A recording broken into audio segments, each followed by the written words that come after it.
Parties, a large part of New Orleans culture. Everyone knows to have a good party, you need to have good music. And though options are vast, there's only one DJ who can turn it all the way up. We want DJ PJ.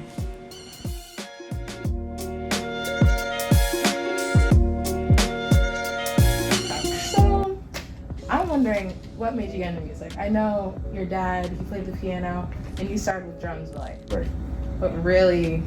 I like noise. Yeah. I like noise, but I like sound. I feel like music is something that just, I don't know, when you do it, it expresses emotion. So it's just something that's pretty deep, honestly. Like, Yes. Because I don't know, when you're playing stuff, it makes you feel like you're the only person there. Yeah. And it's like you just have this aura of awesomeness around you, like you're in a movie or something. Yeah. Anyways, of course. What made you decide to DJ? Funny story. What was it? What was the name of that show with Chris Rock as a kid? Everybody Hates Chris? Everybody Hates Chris. Yeah. Okay. So yeah, it was an episode when he was DJing, and it just looked cool. Just seeing him do it, it was that sounded pretty cool. At least making it look easy. You know what I'm saying? Okay. So that Christmas, I wanted DJ equipment, and so my people, I guess they got it for me for Christmas as a surprise. I guess so. It was cool. And here we are. Yeah, here we are now. Well, that was 14 years ago. That's crazy. Yeah. Do you identify yourself as someone who works in the radio and recording industry? I am now. I want to start producing. So, me playing drums. I just kind of decided that 2 months ago. So That's awesome. Because I was gonna ask you where do you see yourself going in the next 5-10 years? Yeah. But producing, that's really cool. How was when was your transition from recreational to professional? Actually, when I got to college. So it was my sophomore year. I pretty much started DJing. I started here at Xavier, pretty much DJing. But then it was just other schools, because I went from Xavier to Suno. So they found out I was a DJ too, and then from there it just kind of grew, and it was more and more and more. So it really started in the schools, honestly. And what was your first event? Xavier, how do you do? Coincidence. Coincidence? How so? What's tonight? Midnight breakfast? Yeah. That's awesome. But you just went up to them and hey, I can DJ. Really, it was an alpha. So actually, one of my frat brothers, he was DJing it. You're an alpha? August. Yeah, I'm an alpha. Oh my goodness! I didn't even know that. Oh my gosh! Hey. So one of my frat brothers, his name is Chris. He was DJing, and I was just I could join you. I got my stuff in the car, because it was I had just DJed something that's Suno, before that. So we just kind of combined. It was all right, you knew what you're doing, and then it went from there. It went from there. Yeah. What has been your favorite party so far? Let's say of this year, unless you have one that really had you that was I'm gonna say my pajama jam. The pajama jam? Yeah, pajama jam. Pajama jam was lit. It's different. It's cool. It's everybody in their element in the pajama jam. And comfortable, yes. Yeah. And we were all jumping it was a great time. Yeah. You had us happy all of orientation week. It was cool. COVID. I know that was interesting. But how did you maneuver the transition back into less restrictive society? Social media. So over COVID, I had to use a lot of social media and put my mixes out and stuff like that. Well, not really mixes. I just do little snippets. TikTok was getting hot, you know what I'm saying? So stuff like that, just kind of playing with it. But then it was just school came back into effect. So by school coming back into effect, it was more okay, if they letting all these people back together, you know what I'm saying, more stuff can go on, you know. So everybody else started having more events and stuff like that. So you didn't really have to do too much. They were ready for you. Yeah, it was cool. That's cool. And during the pandemic, were you? So during the pandemic, I guess it was I don't know, that was the original question. That's funny. I jumped around the question. But yeah, it was DJing kind of slowed down.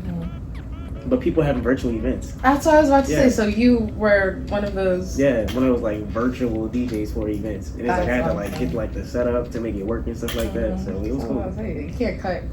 Imagine. Poor connection. Yeah. I understand that. It's like, so it's like the way my room is set up, like I'm right next to the Wi-Fi router. Like my equipment is set up right there. So I had to like make my own at-home setup and like make it look nice and stuff like that. So it was cool. That's cool. You went to St. Aug, right? Mm-hmm. How do you think that education, like that education at St. Aug's and education as a whole has formed you? Well, at heart, I'm a nerd. I'm a giant nerd. Some people be like, yeah, you a nerd. But it's like, I'm into a lot of different things. So I guess with St. Aug, it was, academics. Mm-hmm. Like I was a drum major at St. Aug too. So like, in order to be in a band and gotta have a certain GPA and stuff like that. But I just felt like, school is important. Mm-hmm. Then you gotta work your way to college, gotta get scholarships and stuff like that. So gotta do good in the ACT. Mm-hmm. So you had to, prep for that. So by you getting to college, it's like, you're ready for the real world at that point. You're working on your career at that moment. Mm-hmm. So let me see, I got my bachelor's in 2019, I got my master's in 2021. So it was like, Congratulations. Education. Had to balance life with DJing and music and at the same time school. You seem like an amazing role model. I was gonna ask, like, what is the legacy you want to leave behind? Because right now, like, you represent an educated, successful, just holistically good Black male. Like, you're a good role model, I feel. So what's the legacy you want to leave behind? Positivity. Like, everybody should just be happy.